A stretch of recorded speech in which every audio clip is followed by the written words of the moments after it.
everyone. For those of you who don't know me, my name's Daisy. I'm one of the co-founders of the Women in Tech community over at Fed Republic. Just to give you a bit of a background into Women in Tech Republic, for those of you who are new today, we kicked off this initiative just under a year ago. And we've managed to grow out now a community of over 2,500 members, which has been great, obviously, in such a short time. A few months ago now, we hosted our first global Women in Tech Week, where we brought together women from the Netherlands, the UK, Germany and the US as well. We had a series of events throughout that week, and we managed to have over 550 attendees throughout the week, so it was great to get everyone together. And since then we've actually started this monthly running Women in Software Engineering series. Today we are actually on our second event of the series, and we're joined by the amazing Jackie and Natalie. Without further ado, I'll pass it over to you, Jackie, who'll be speaking around the show must go on, navigating a career in software engineering. Okay, so I put a slightly different subtitle on there, sorry. The show must go on live theater and software development. So hi, my name is Jacquelyn Poplar, or you can call me Jackie. I currently live in Leiden in the Netherlands, which is the birthplace of Rembrandt. So a little about me. I have been with Booking.com for 6 years as a backend developer. I have been an onboarding lead, and now I am a team lead. Before Booking, I was at a ton of other software development and leadership positions in a bunch of different industries: oil and gas, defense, newspapers, solar energy, lots of things. But at the same time that I was doing all that, I have also had a lifelong addiction to theater. And I'm actually somewhat accomplished in that as well. I have a Master of Fine Arts in Acting, which is a terminal degree. I'm a member of Actors Equity and SAG-AFTRA, which are the professional actors unions in the States. I am also a playwright, director, and producer. And again, over 20 years of experience, just like in software. I won't tell you the exact years. But over my time as an actor, playwright, director, and producer, I have learned many things, little pearls of wisdom. And I've figured out that I learned things in the theater that actually helped me at the day job. So I thought I would share some of these pearls with you. First one, know your type. When I started acting, it was about 100 years ago, I thought I could play any role at all. I auditioned for everything, and I couldn't understand it. When I didn't get the roles I was certain I could play if I was just given the chance. But in truth, I really wasn't right for any type role. And by trying to go everywhere, I was going nowhere. And eventually, I started recognizing the roles that I did get over and over. Okay, so that's me in the center in the green dress. That is a woman who was a bit of a witch, shall we say. That green dress there was made out of a curtain, a foam-backed thermal curtain, and this was done in Dallas in June, so you can imagine it was a little warm. So this is me on the right. It's a woman who was also a bit bitchy and a little bit crazy. By the way, this is not a black and white photo. This is a color photo. The play was in black and white. We're wearing many, many layers of gray makeup.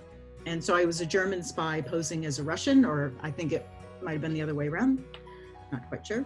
And then this is me, full out crazy. This is my other type, the frumpy type. This is me as Harriet Stanley in the crazy aunt who's in the attic from The Man Who Came to Dinner. And that thing around my shoulders was unfortunately a real dead fox. It was pretty gross. But the point is that I found what I could do. I found those roles that were me. That was my area of expertise. I established myself, and that gave me the opportunity to start branching out from there once I figured it out. And so for the branching out part, let's look at some more famous people. Okay, so this guy became very successful as the hapless, hysterical father on Malcolm in the Middle. He's the goofy dad in a perpetual midlife crisis. But then later, this guy, Bryan Cranston, became Walter White in Breaking Bad. Totally different type, also very successful. Okay, so when Tim Burton cast Michael Keaton as Batman, people thought that that was pretty crazy. Michael Keaton was known for silly comic roles like Beetlejuice and Mr. Mom and Johnny Dangerously, but nobody could see him as Batman. And it was a definite stretch, but it did work. He's rated one of the top Batmans or Batmen or whatever. And not everyone has been so lucky. George Clooney was romantic comedy, TV medical drama, but he was not Batman. So whether you find yourself you're in a musical, but you can't really sing, or playing a classically educated warrior king like you're a blonde Irish surfer dude, or portraying Genghis Khan, but still you're an American cowboy, at least you know you tried something. And keep trying, because sometimes it will work. If you play the nice guy and now you play a bad guy, or you're known for being a beauty and you're playing a beast, or you go from jock to joker, you found a new type you can play, another tool for the toolbox, and now you can master that. So know your type. Master your type. Find out what you do really well and do that. And then do it better and better. And then branch out from there. Find another thing you can master, maybe, front end, maybe full stack, maybe big data, whatever. You may fail along the way, but that's okay, because you won't have millions of people watching you do that. Pearl number 2, yes and. Okay, so for many years, I was part of an improvisational comedy troupe in Dallas. This is from our very, very early days, before we changed the name to Ad Libs and we won lots of awards. Yes and comes from improv, but it applies whenever you are generating ideas with others, so like when you're brainstorming. So mostly when we do an improv scene, we get suggestions from the audience. For example, we're going to do a short improv and we're going to build a little story. And for this, you can unmute and yell something out when you think of it. Okay, so first, I need an activity you might do on a day off. Anybody? Watch TV. Hiking. Watch TV. That's the first thing I heard. Yes, watch TV. Okay, and you're with somebody. Who are you with? Your brother. Your brother. Okay, we're with your brother, and you're in a big hurry to watch the show because something is about to happen. What? What is going to happen? Gonna fall over. Fall over? No. That's not it. That's not the idea. Dinner time? No. Are you more or less likely to offer suggestions once I've started saying no? Yeah. Did I kill the energy by saying no? Before it was yes, yes and, yes and, yes and all of a sudden, no. Right? It just kind of deflates you. So yes and is about accepting the contributions of others. It's about respecting what others have to say. It's not about immediately judging the idea. And it's about not killing that flow of ideas. So yes and. Accept the ideas you hear with yes and. Build with yes and. And remember that no kills the flow. There's always plenty of time for judging. Sometimes it takes getting through the not so good ideas to get to the really good ideas. Say yes and to get to those really good ideas. Pearl 3, all the world's a stage. So whenever, I'm normally a back-end developer, but occasionally I do some front-end work. I've done some really cool things, and I've never had the luxury of having a designer. It's always just me. But so I think of a user interface. I think of it as, I think of the page as my stage, or the screen as my stage. So the biggest difference between directing a film and directing theater is that in film, you have almost total control of what the audience sees. You can go to a wide shot if you want them to see the whole big world, or you go to a close-up if you want them to just focus on like the face or the expression or something like that. But in the theater, you can't really do that. You have lighting, you have scenery, you can light one part of the stage and not the other, you can use flats or whatever to limit what the audience sees, but those approaches are really expensive in terms of time and equipment, and there are limits to what you can do. So when I'm directing for stage, I want to get the audience to steer the audience, I want to get the audience to steer their attention somewhere. So if everything has equal focus, you don't really know where to look, and your eye kind of scans across the page, right? So you look at that picture and your eye just kind of wants to go back and forth.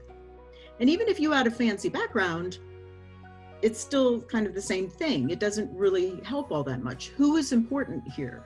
Who is the main character here? Where do I need to look? So how can you direct the audience's eye to what you want them to focus on? Directors work on creating stage pictures to emphasize specific characters or to create a mood. One technique is through color, like yellow or purple or red. Here, the colors of the costumes are coordinated so that only one character pops. And of course, you see this a lot, especially on the Booking.com website, where we'll agonize over the color of a button or the color of text to draw your attention in. We do massive experiments, lots of experiments on figuring out the color of your text. So another technique is using the other actors on the stage to steer the focus to a central character or characters. So you see the 5 girls on the left are all looking at the girl on the right, and so your eye kind of follows them along to look at her. Here also, you see all the energy directed at Alexander Hamilton in the center. Here is a couple in the center, but all the attention on the side is being paid to the couple. So even if you look to the side, your eye is kind of bounced back to the focal point. So here's another thing, that they're using arms, the arms of the actors, to be like vectors pointing to the main attraction. Doesn't always work really well, I don't think, in this one. I think this is a little confusing. But if you do it right, the picture you create can be very powerful. What I really like about this picture from Hamilton is that the arms of the chorus, like those out to the side, and then the arm of Alexander Hamilton form the top of the star, if you look at it right. And that's the logo of the show. But here it's very clear where you're supposed to be looking. There's no question. So your user interface is your canvas, your stage. There's some very interesting techniques that theater directors use that can be an inspiration in your next user interface.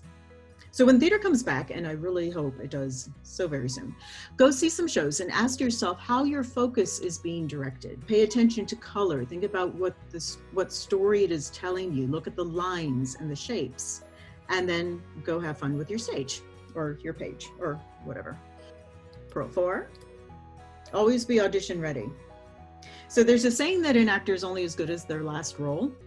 Permanent employment is just not really a thing for actors, even if you're on a long-running TV show or you're in one of the very few remaining resident theater companies. You're always looking for your next gig, always. And it's a very stressful experience, even if you're auditioning regularly. But if you haven't done an audition or like a job interview in a while, just the thought of it can be quite terrifying. You need to have your set of audition monologues ready to go at the drop of a hat. Nothing is scarier than hearing, hey, do you have something else, when you only had that one monologue in your brain. You have to be really familiar with the plays that are out there, especially the ones you're auditioning for, and you have to come in with energy and confidence. So always being ready for the next audition is a good mindset for software developers as well. We may be happy where we are right now, but things are constantly changing. You have to be ready to get your next gig if you have to. So keep your CV and LinkedIn profiles up to date. Learn what the skills are that will get you hired, and practice. Do coding problems, do practice interviews, teach. The important thing is to stay in touch with what's outside your work scope. I don't know about you, but I don't really balance trees or graphs day to day, only in interviews. Number 5, make your own opportunities. So we get very used to waiting. We tell ourselves that we're waiting for the right moment, but really we're waiting to feel good enough or prepared enough, waiting for someone to recognize our potential, waiting for permission. We have to let go of the waiting. We have to create what we want to see. So this is my friend Sarah Cooper. We met doing a show in New York about 10 years ago. She was doing stand-up, she created a blog, she did whatever she could to get noticed. She self-published her first book. This was based on her experience at Google, where she worked. Then she went on to create more books. Now she's also, she's really hit it big with her TikTok videos. I don't want to get really political here. Look her up if you don't know who she is, but she's getting her own Netflix special. This is Phoebe Waller-Bridge. You may know her from Fleabag. She adapted her one-woman show, which she performed at the 2013 Edinburgh Fringe Festival. The initial idea of this came from a challenge from a friend where Phoebe had to create a sketch for like a 10-minute section in a stand-up storytelling night. It started out that small, but she developed the characters, she developed the story, she grew it into a pilot and then into a series and then into a ton of awards.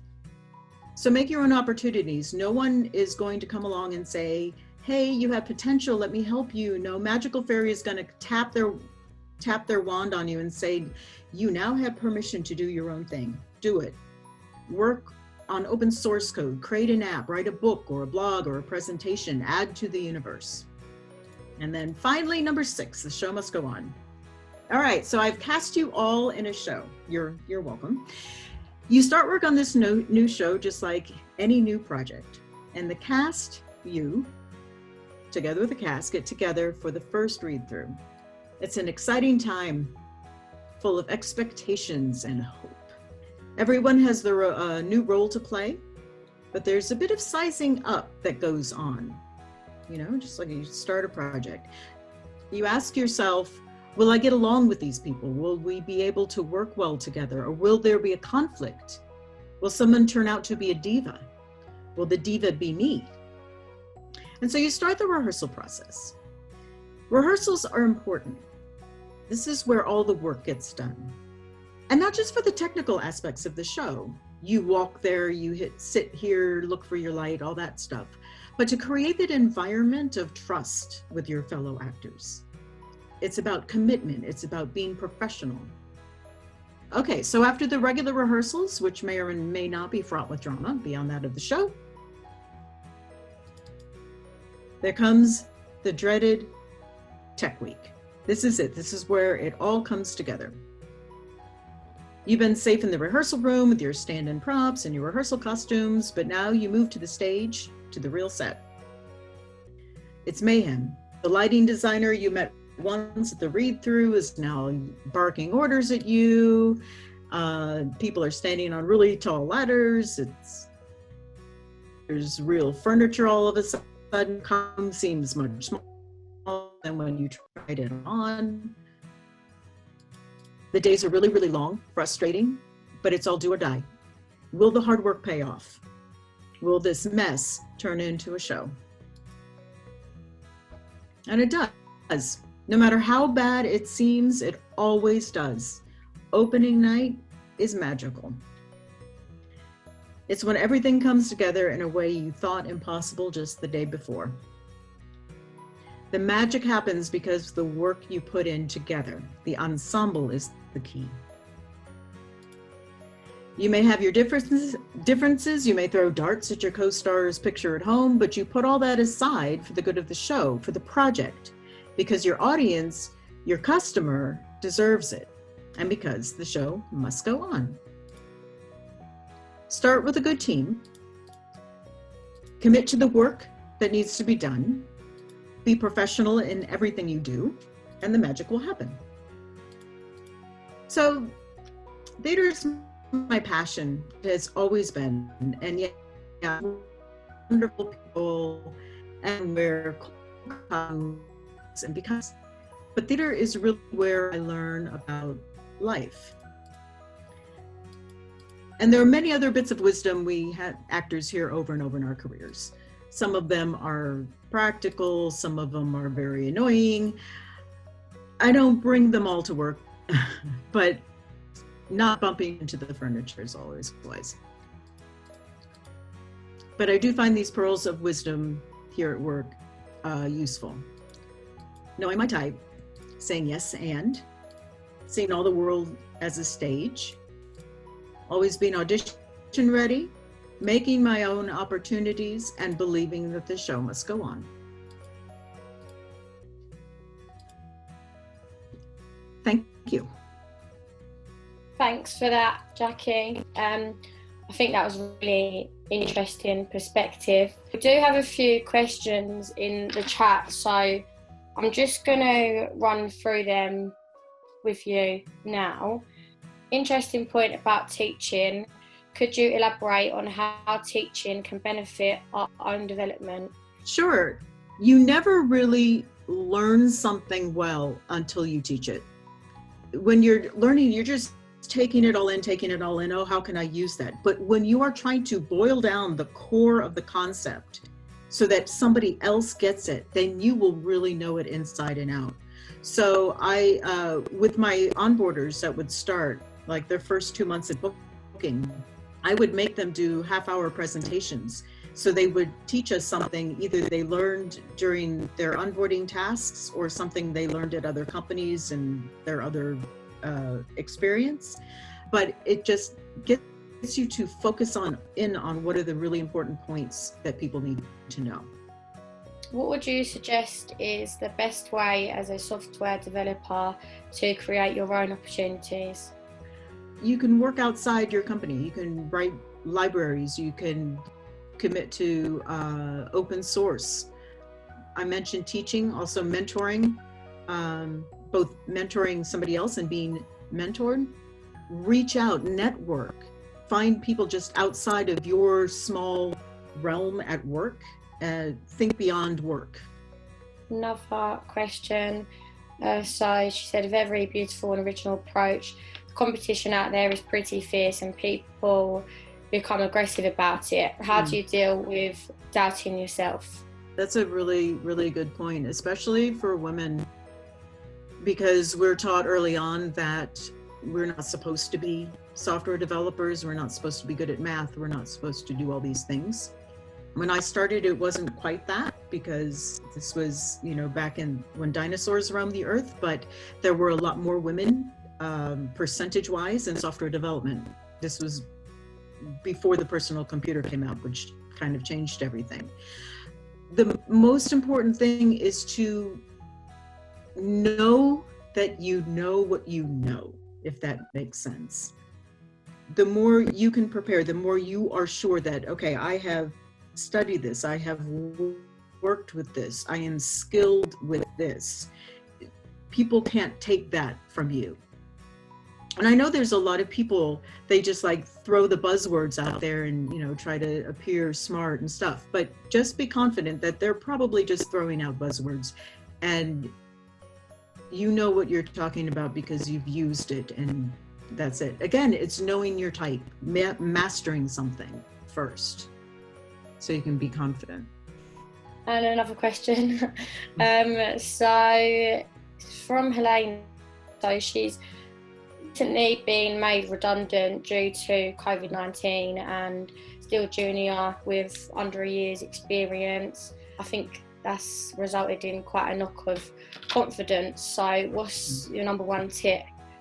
I mean, to be honest, I think there's so much recruiting going on right now. I mean, yeah, some industries are really suffering, but others are hiring like crazy, because for all the people that are shut up at home, they have to communicate through the internet. They have to buy their groceries. They have to do all those things. So there are jobs out there. I don't think you should feel worried about a shortage of software jobs. I think they're there.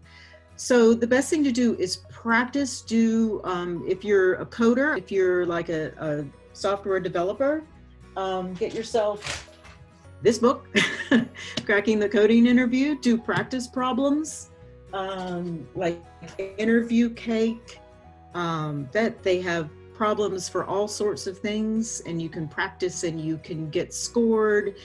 Practice with your friends doing interviews. Have a friend interview you so you can get that into your psyche right there. That's really the important thing.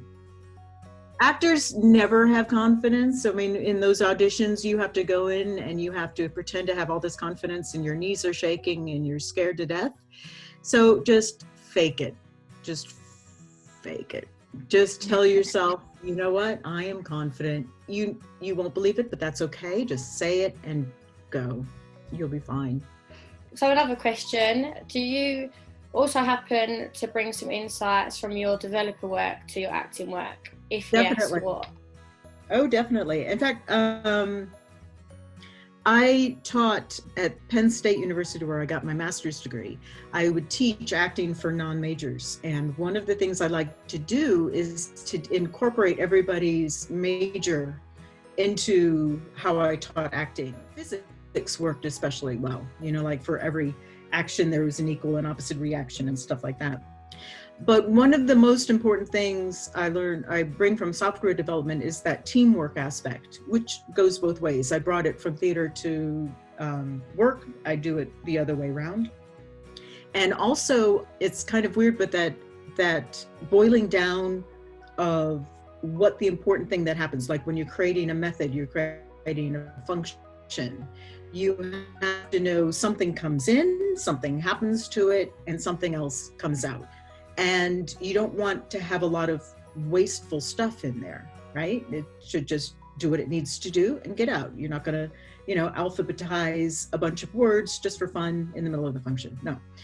But the same thing is true when I write theater, is I figure out this is what happens at the beginning, this is what needs to happen at the end, and everything else makes a logical progression. From your perspective, what happened to industry that made it somewhat unfriendly to women? This is documented. I've read about this, but I also lived through it, so I recognize it. Before about the early 90s, like 92, 93, if people had access to computers, it was because they were at school or something that you couldn't have one in your house. So everybody had equally bad access to a computer. Then what happened is in the early 90s, when personal computers came out, they were still very expensive. So you didn't have any, like, I have now 6 computers just on my desk, but it's, you know, back then you had one. And that one computer in a family would be reserved for the boy so that he could get the good job. And the girl could maybe steal a little bit of time here and there, but it was the boy's computer. And this happened for a while until the prices went down enough. But that's what software development started becoming the boys' profession. And the girls were kind of shoved out of the way. Yeah, thank you so much for your presentation. I mean, I think we can all agree it was really interesting, and it's good to see it from a different perspective too. So without further ado, we'll move on to Natalie. How to scale your cloud without breaking the bank. A little bit about myself. My name is Natalie Godec. I'm a platform engineer at Babylon Health. We are a digital healthcare company. I do all things DevOps and infrastructure, and I love it. I find it a very creative field, and we get to solve very complex, very interesting problems as a day job. And I also do photography, and you can find me on Instagram and Twitter at uvesvit. And I would like to start by introducing Babylon a little bit for those of you who might not be familiar with, especially that we have people from different countries here. We are, as I said, a digital healthcare company, and our mission is to put an accessible and affordable health service into the hands of every single person on Earth. And by that, we mean it. We develop digital health services and as well as medical AI that can be installed on mobile devices. It can be used on very sophisticated smartphones like we have here in Western Europe, but also we operate in Rwanda, where it is a more simple service that is nonetheless available to the populations that otherwise wouldn't be able to access a doctor that easily. There, it's just in their hands with their mobile device. And we operate on both AWS and GCP, and as well as some on-premises infrastructure. And I've been at Babylon for about a year, so it's been a lot of very interesting experiences learning cloud and operating across 2 different clouds. And I would like to say a few words about the cloud itself, and especially as we are multi-cloud. What is the most known, the most famous incentive for people to go cloud, to deploy their applications and their infrastructure into the cloud, or migrate their existing services into the cloud? Well, it's the very well known, you can build fast, you can scale in seconds, and you only pay for what you use. Something that is very, very interesting for the executives out there. You don't have to provision your infrastructure, your servers, and pay for them thousands of dollars or pounds or euros, depending where you are. You only pay for what you use. Isn't that great? But it also is really interesting for startups, because when you are just starting, you want to develop your application and do a POC, do a beta version, and get it out there and get people to use it and test it and give you feedback so that you can iterate and you can scale up or scale out, improve your application. So build it fast, scale it immediately without having to provision that infrastructure beforehand and only pay for what your application is using is amazing.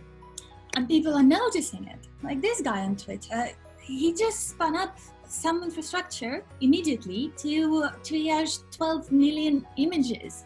That's incredible. And he would just do it and paid for $10 for that.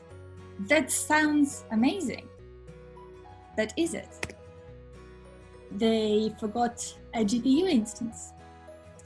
And that, you might or might not know, but GPU instances are very powerful. However, they are very expensive as well. And this company has noticed it at $3,000 bill because they forgot to turn their instance off. And this is so much true when you operate in production and you go and scale into different regions, different environments, that it's becoming a known thing. Like the right definition of the cloud is not that you pay for what you use. You pay for what you forgot to turn off. A very true tweet by this guy.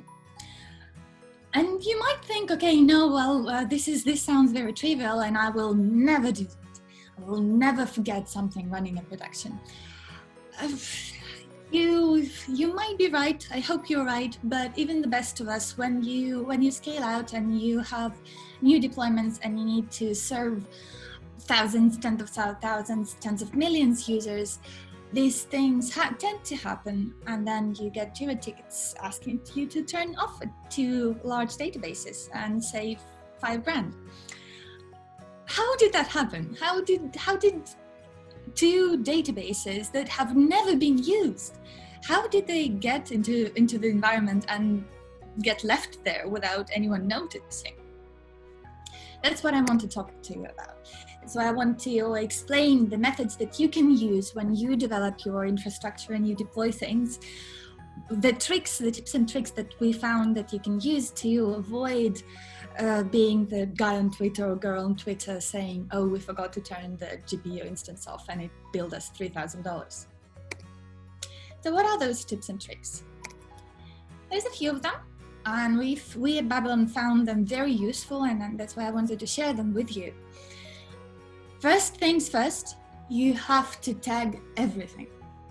And I really mean it, because that allows you to know which resources belong to which team, to which service, to which application.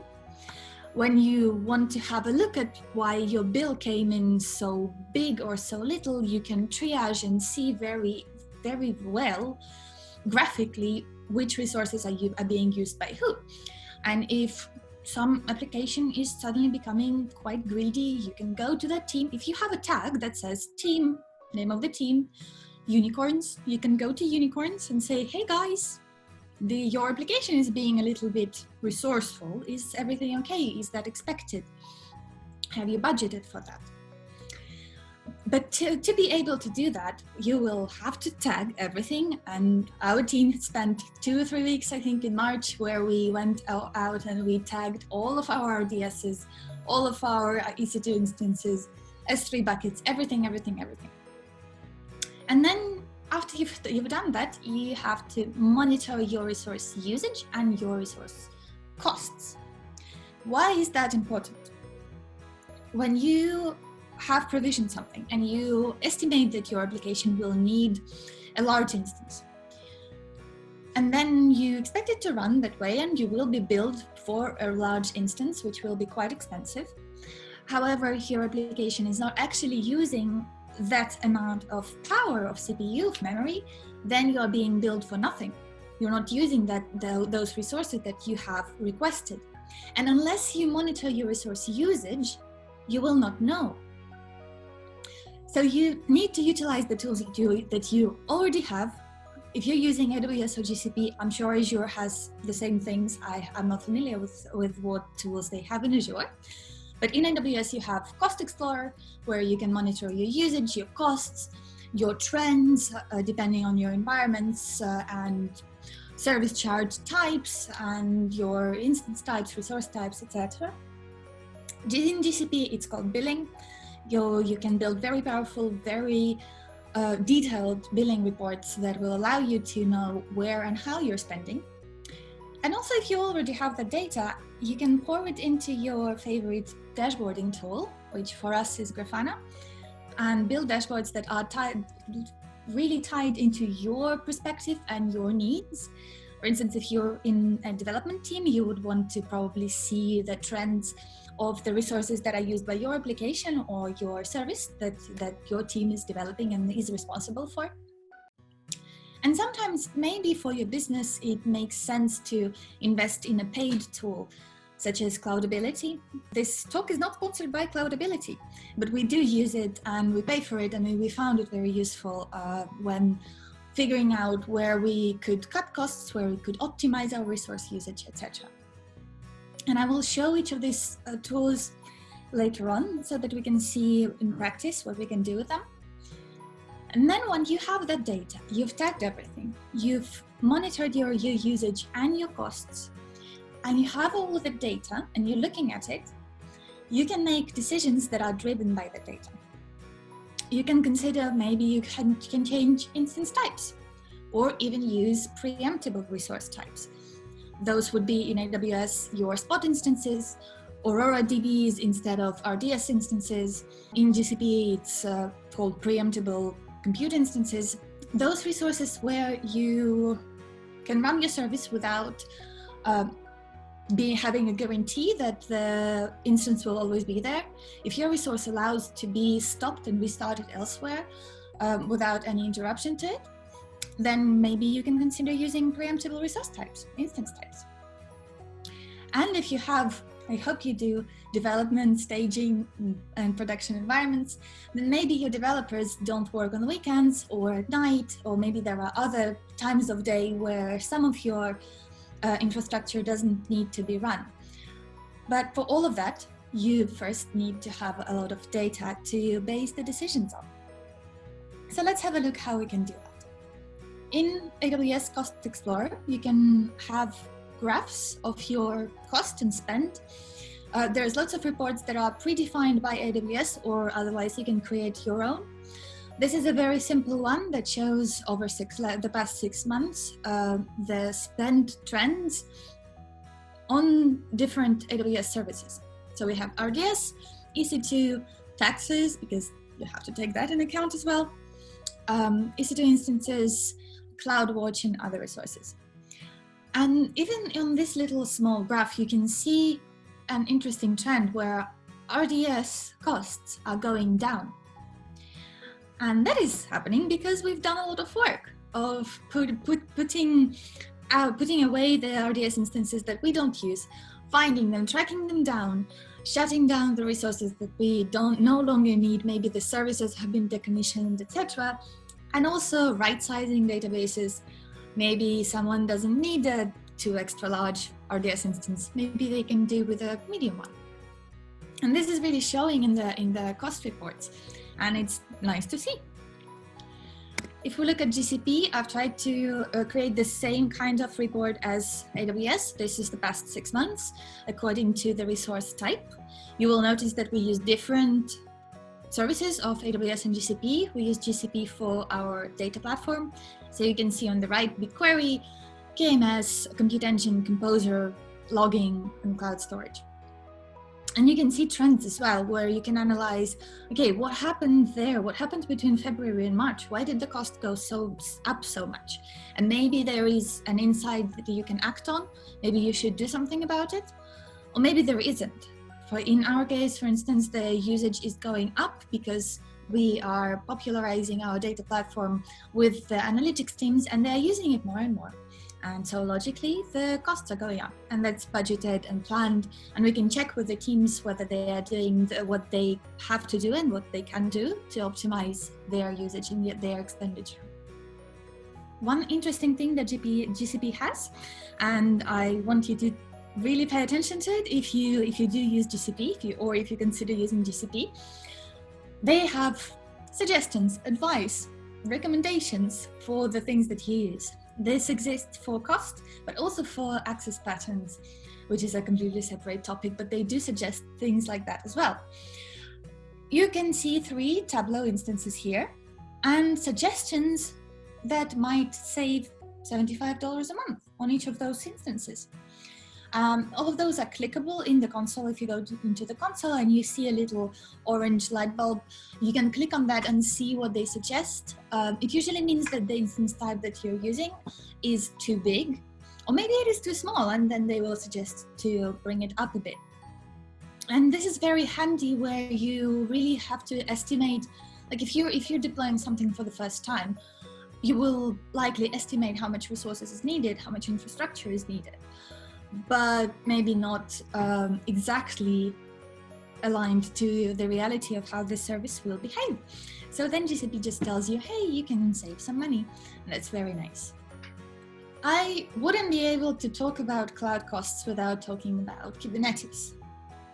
So in Kubernetes, the way resources are allocated, as you may or may not know, each of the services in Kubernetes can request a certain amount of resources, a certain amount of CPU and a certain amount of memory. And then Kubernetes will go and allocate those CPUs and that amount of memory to that service. And that is a very important thing to monitor. And let's explore how we can monitor it. Because when you allocate that amount of memory, it will be allocated to that pod, and no one else will be able to use those resources, whereas maybe your service doesn't need as much. So how can you do that? How can you find out whether or not your service needs the amount of memory that it requested? There is a very magical command called kubectl top. So a little alias is created. kubectl top pod, name of the pod, in the namespace you need to have a look at. So let's see what we have. We have an anonymizer service. So let's see which pods it has.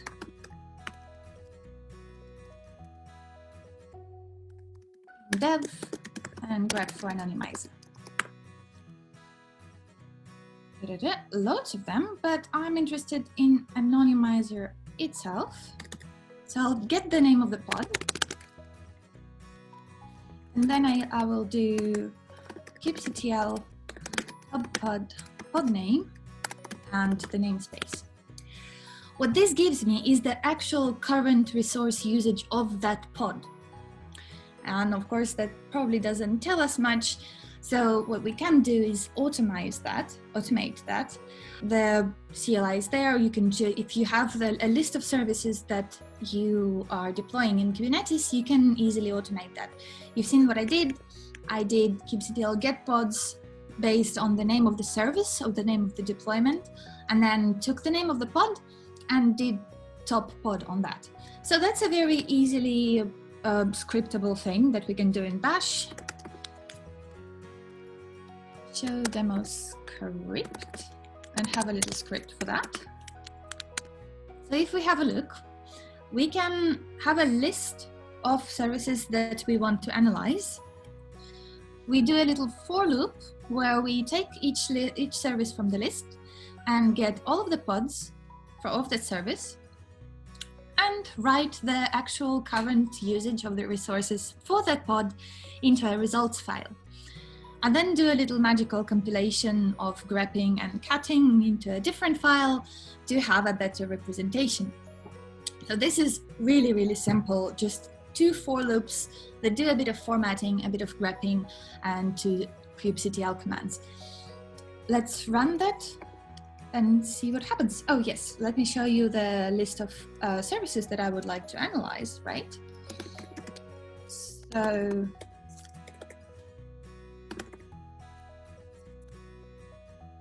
four of them. We can see the names of the services, and you can, like, depending on how you deploy your applications, you will compile this list in a different way. We use a tool called ShipCat. It's an open source tool developed by Babylon that manages our Kubernetes EKS deployments, because we use EKS, Amazon's managed service. So I got these names of the services and the numbers from so-called manifests from ShipCat. But whatever tool you use to deploy your Kubernetes and your applications, you can find the requests and the limits there, right? For each service, the number of CPUs and the amount of memory each service requests. And so the numbers here are the memory requests for each of these services. So if I run the script that I just showed you before, it will take a few seconds to run all the commands. And you can put, like, this is a very simple thing that you can do, and you can put it in a cron job, for instance, and have that data stored somewhere. You can store it in a bucket or in Logstash, pop it up into a database, link it to Grafana, make a dashboard, give it to developers, give it to your team, say, hey guys, we're requesting this, we're using this, let's fix that. And this is just the way we've written this script, and a representation of, like, we did an analysis of the services that we run in order to give that data to our development teams. So we can see here, first service is concept builder requesting 7,000 using about that. Perfect. This is pretty much on point. You requested that, you're using that. Magnificent. But then knowledge algorithms is using much less than it requested. That's not as ideal. And then anonymizer is requesting 6,000 and using 2. And the BigQuery writer is requesting 5,000 and using, on average, 1. Like, that really could be optimized, right? When you look at this, and if you didn't look at this, you would never know. And you would think, oh yeah, that's fine, and that's how much I'm using. And hence you would need more Kubernetes nodes, more instances, and you would pay more. And this all adds up very quickly. One thing to remember in the case of Kubernetes is that maybe the pods are using this amount of memory right now, but maybe they need more at some other time. And for that, you really need consistent and continuous monitoring of the resource usage. And that's why I'm saying you need to have this data available somewhere, and you need to build dashboards. And by dashboards, like, really, you can use any dashboarding tool that you like. We use Grafana. You can visualize your usage metrics. Most people know Grafana and use it to monitor their availability of their services, their performance, network latencies, and so on. But you can also use it to analyze whether your services are requesting the right amount of resources. So if we look at this dashboard, it will take a few seconds to load.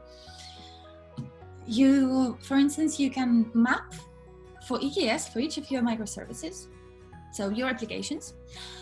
You can map the actual memory and CPU usage to the requests and to the limits, and map that over time, and have a really good scale of what's going on in your Kubernetes clusters. So this is how the dashboard looks for us. So last 30 minutes, let's leave that. This is the dev cluster, so I'm not showing anything bad. What were we looking at? We were looking at anonymizer, right? So let's look at anonymizer. And here you can then see that indeed it's using only 30% of the requested memory, and pretty much none of the CPU. And it has been consistently like that. And I can load this for over time for the past 2 days, let's do 2 days, and really see the trends. And we've decided to use gauges to show usage compared to limits and requests, but you can also do graphs for that and see if maybe if your ratio of memory usage compared to requests is at 31% all the time, then maybe you can lower down your requests to that amount, and then your usage will be optimized and your cost will go down. But really, you need to continuously monitor that and give that to your developers. Or if you are a developer, have a look at that and see it and act on it and improve your application. And then you can do more if you use more tools. Maybe it makes sense for you to invest in a tool that can help you decide what to do with your infrastructure and sizes. Maybe you have grown so much that you can't possibly do it yourself using little shell scripts. And in that case, it would be useful for your business perhaps to spend money to then save money. It does work like that sometimes. So this is Cloudability. It is a cost management service where you can build different dashboards and reports. And in this particular slide, you can see that this is an estimate of how to right size RDS instances in this particular environment. We can have a look at the dashboards itself. This will continuously monitor for you your RDS use and continuously monitor for you your RDS spend. And then, for instance, very interesting bit is the idle time, whether or not your RDS instance has had any connections recently, and these ones haven't. So the action that Cloudability recommends is terminate. That would be great to do, right? Or perhaps this one doesn't really need to be an extra large. It can be a large and a different instance type from T3 to M5 that would be optimizing the instance type and size for the amount of use and amount of connections that this particular RDS instance gets. And you can do these kinds of dashboards for all kinds of cloud resources if you connect your cloud accounts to Cloudability. And obviously there are other tools out there as well. This really helps when you have loads of resources. We operate in UK, Rwanda, Southeast Asia, USA and Canada. Each of the locations has at least pre-production and production environments. And we have probably about 300 microservices. So that's a lot of resources to monitor. And sometimes we do need some help with our analysis of the infrastructure. So that's why we use Cloudability. And it also produces nice reports like this over time, depending on where, like what kind of resources you use, where it is. You can choose the metrics, you can choose the lanes of what you show. And I spoke about tagging at the beginning. So you can choose that you will show EC2 instances and by tag environment and then by tag team. And then it will show you all of your, how much all of your EC2 instances cost in a particular environment for a particular team. And again, that empowers you as maybe a DevOps person or maybe a developer to go and see that, oh, okay, we are spending that much in production and that much in development. Maybe there's some adjustments to do, or maybe not. Maybe you're perfectly fine and you're spending exactly as much as you estimated. And then you're a very, very good estimator and your infrastructure is good. Once you have the data that you collect, like this is from the GCP Billing, and I have to say I really enjoy GCP for the fact that it just gives you all of this data and these dashboards and graphs already on its own. You don't have to do anything. But then you have a look at this graph. Do you see anything in it that might be interesting? apart from the fact that end of August, for some reason, we had a spike in use, while end of August typically is the vacation time, should be. But we had a spike, very productive. But other than that, there is a repeating pattern here. And that pattern, unsurprisingly, is that on the weekends, the usage is going down. The cost in this case is going down, but because we know the type of resources that we use on GCP, those are BigQuery, GCS, KMS, the things where you pay when you use it, when you actively query data. On the weekends, the cost is going down, and that means that the usage is going down. So maybe it would make sense to actually turn some of the infrastructure off at the weekends. Does it need to be running? Do we need compute instances running on the weekends? Maybe we do, maybe we don't, but that's something to discuss with the teams that are managing those EC2 instances and see maybe we can do something about it. But again, maybe not, and maybe this is just something that we have to live with. But having this insight and having the data in front of your eyes, and by the way, for those of you who are not in the UK, if you might be wondering why the weekend of 29th of August is 3 days, it's because that's a bank holiday. And that's why we see a nice curvy downtime in the costs. This is something that you really need to consider, because think about it. If you have like a production deployment and it's using a Kubernetes cluster of 10 instances, even if they are spot instances, you will still have to be paying for them. And then it's a development cluster. I said production, not production, development. It's having a Kubernetes cluster and all of your services are running there.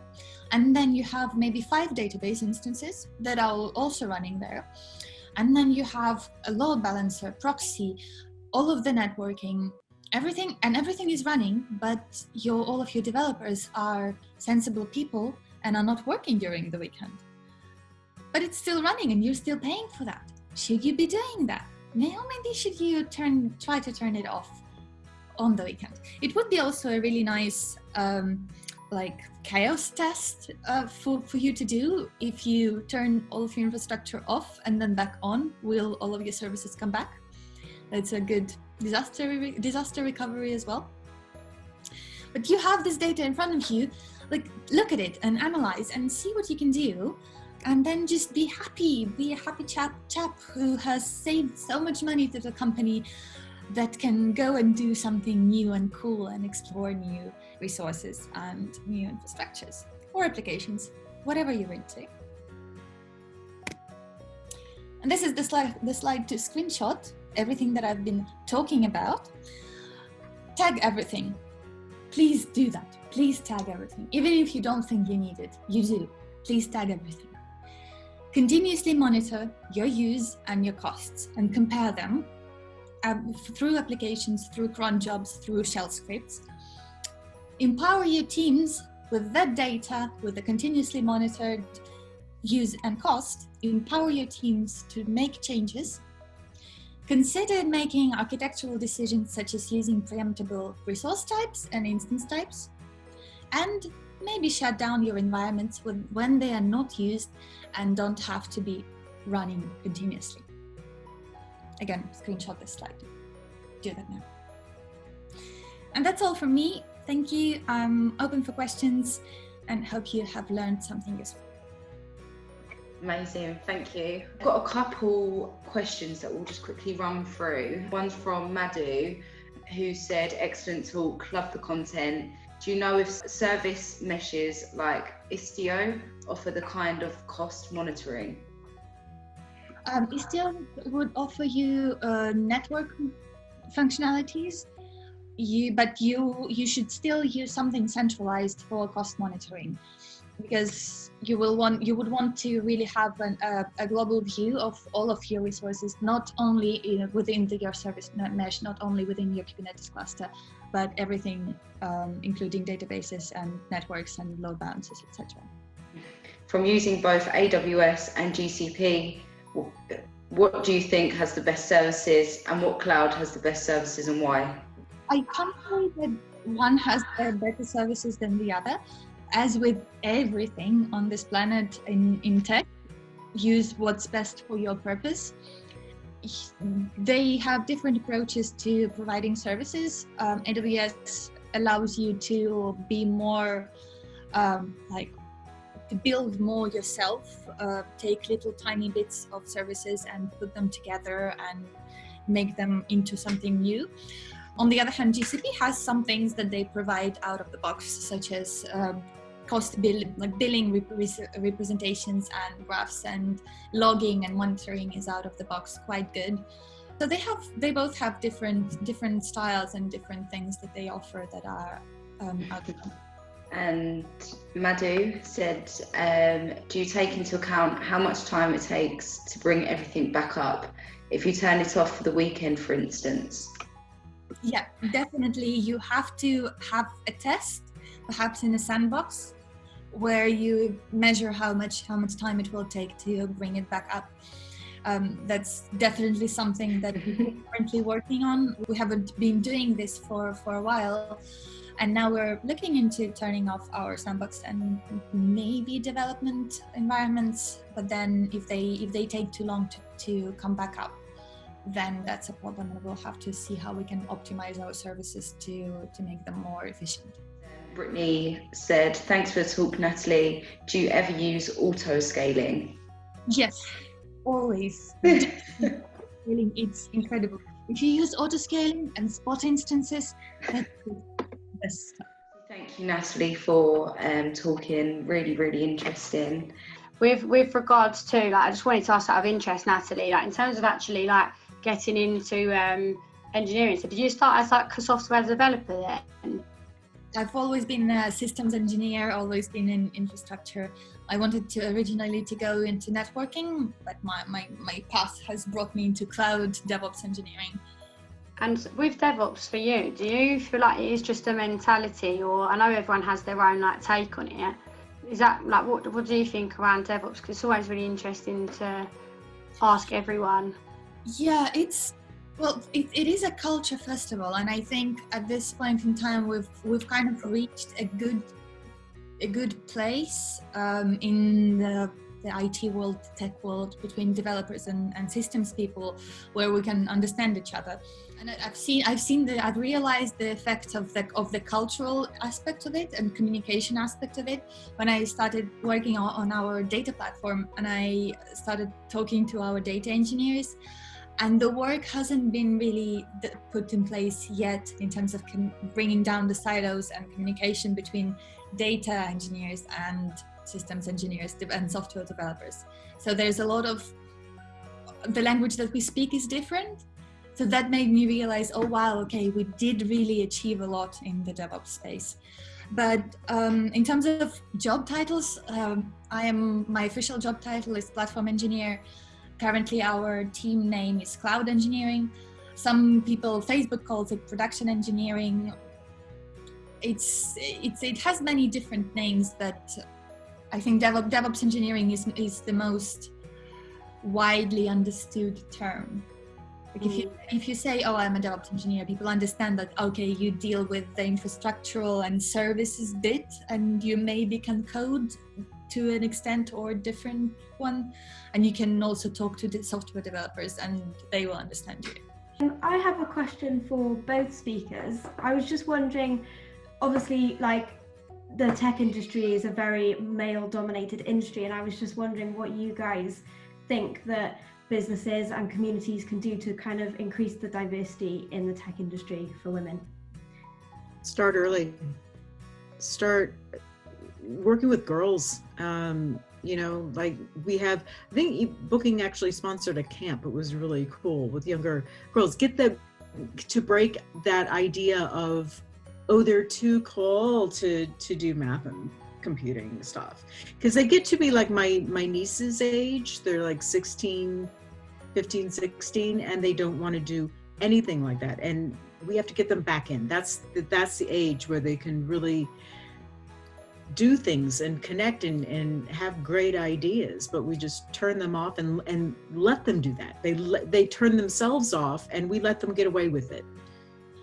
I'm not too sure what the companies can do as such. I've worked for a big corporate bank before, and the idea of oh, we need to hire more women was so strong that sometimes internally it felt a little bit too much.